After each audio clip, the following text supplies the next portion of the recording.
Bonjour à tous et bienvenue sur Darumacha DIY. Nous sommes un couple franco-japonais et avons acheté une maison abandonnée d'une cinquantaine d'années quelque part au Japon, afin de la rénover nous-mêmes. Dans cette vidéo, on va vous faire un petit résumé des rénovations ainsi que de notre vie sur ces 9 derniers mois.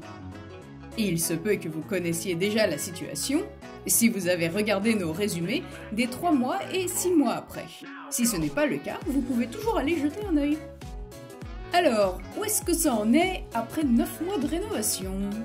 Eh bien, on avait commencé par le jardin. On a dû détruire une bonne partie du jardin afin de pouvoir créer un parking. Et ça, c'était notre tout premier challenge. Puis ensuite, on a vidé la maison de tous les biens laissés par l'ancien propriétaire. Je dois admettre que c'était une tâche assez pénible, mais c'était quand même excitant de savoir si on allait découvrir ou non des trésors cachés ici et là. Il a fallu un long moment pour organiser le tout, mais on a quand même réussi à dénicher quelques petites trouvailles. Beaucoup. Mais on fera une vidéo à ce sujet une autre fois. Bref. Les rénovations ont donc commencé par les toilettes, pièce carrément essentielle de la maison. Puis s'en est suivi la salle de bain, il y avait beaucoup à faire.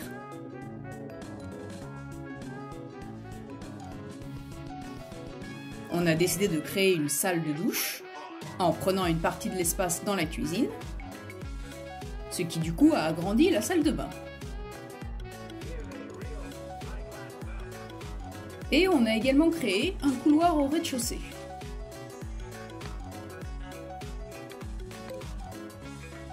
Ah, le temps se réchauffe. Et du coup, c'est le bon timing pour travailler sur le toit. Au début, on avait fait appel à une entreprise pour venir faire rénover la partie la plus haute de la toiture, mais on s'est rapidement rendu compte qu'ils faisaient pas un très bon travail. Et du coup, on s'est dit, on va faire tout le reste nous-mêmes. C'est une histoire tellement drôle, mais on en a déjà parlé. Et comme l'été approchait à grands pas, on s'est dit « Ah, il nous faudrait une clim !» Donc on s'est hâté à rénover une chambre au premier étage. En termes de rénovation, la partie la plus importante de ce résumé de 9 mois sont sans nul doute la cuisine ainsi que le salon. On a dû démolir un petit peu afin d'agrandir la pièce. Et au jour d'aujourd'hui, on peut cuisiner dans notre toute nouvelle cuisine. Adieu les repas préparés des supermarchés. Adieu les brûlures d'estomac journaliers. On a également transformé l'ancien salon en une chambre qui, temporairement, me sert de bureau. Je veux dire, ça c'était ma situation avant. Et ça, c'est ma situation actuelle. On a également travaillé dans l'entrée.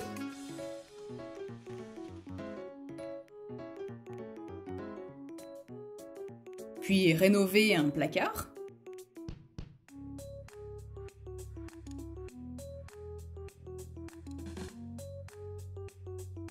On s'est occupé de toute la partie électricité de la maison. Que ce soit un petit truc comme changer une prise, à des trucs plus gros comme ajouter de nouvelles lignes électriques, ou changer le tableau électrique. Au début des travaux, on avait longuement hésité à faire appel à quelqu'un afin de venir faire changer toutes les pompes à chaleur de la maison. Mais après tout ce qu'on avait déjà accompli, on s'est dit pourquoi ne pas essayer nous-mêmes. Nous sommes allés de très nombreuses fois à la déchetterie et on a encore pas mal de choses à noter. Tiens, je me demande bien combien de kilos ça fera au final. Lancez les paris dans les commentaires.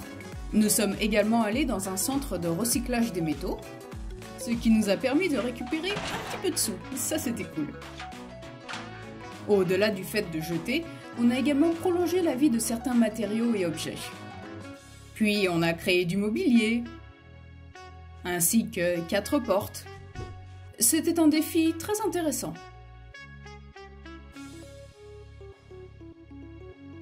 On a fabriqué un bureau, ainsi que différents meubles pour chaque pièce rénovée.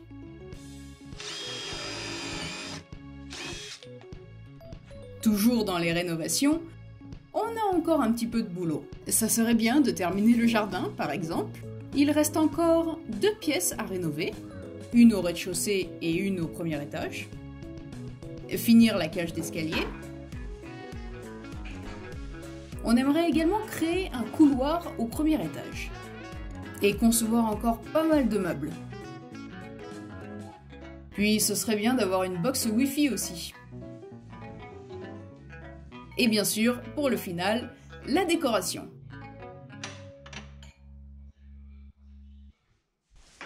Concernant notre petite vie durant ces 9 mois, eh bien, on a vécu dans cette maison depuis quasiment le tout début.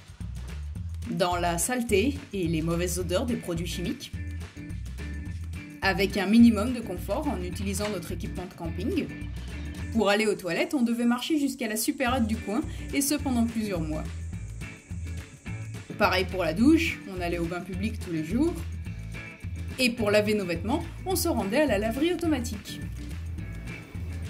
On n'avait pas de cuisine pendant de longs mois. Et du coup, on a dû acheter notre nourriture tous les jours.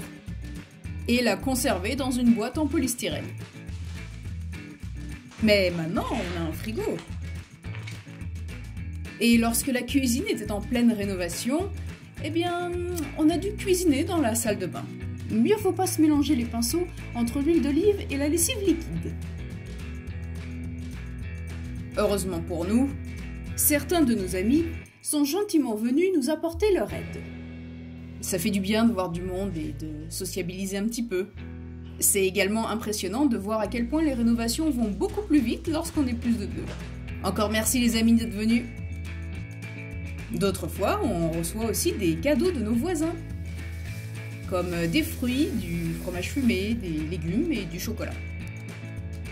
Récemment, on a réalisé qu'on avait accompli la quasi-totalité des travaux de rénovation dans la maison.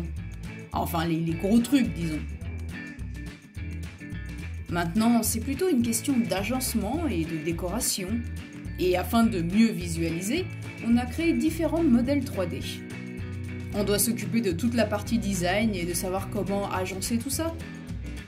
C'est également beaucoup de réflexion et très différente de celle des rénovations. C'est un nouveau travail du coup et ça demande un peu plus de temps. Et ça nous aide à y voir beaucoup plus clair en ce qui concerne l'organisation de la maison. Après tout ce qu'on a vécu durant ces 9 mois, le mental et le corps en ont pris un sacré coup. C'est épuisant. Du coup, occasionnellement, pour des raisons un petit peu particulières comme des anniversaires, eh bien on s'autorise une petite pause par-ci par-là. Ça fait du bien de sortir la tête des rénovations, de s'exercer à de nouvelles activités, profiter de l'hôtel, des restaurants, des lieux touristiques. C'est vraiment rafraîchissant. Enfin, si vous voulez en savoir un petit peu plus sur les rénovations ou sur nous, vous pouvez lire notre interview sur Paroles de Gai Kokujin, ainsi qu'une autre interview sur le site de Journal du Japon. Vous pouvez également nous retrouver sur Instagram, Twitter et Facebook. Tout le détail est dans la description.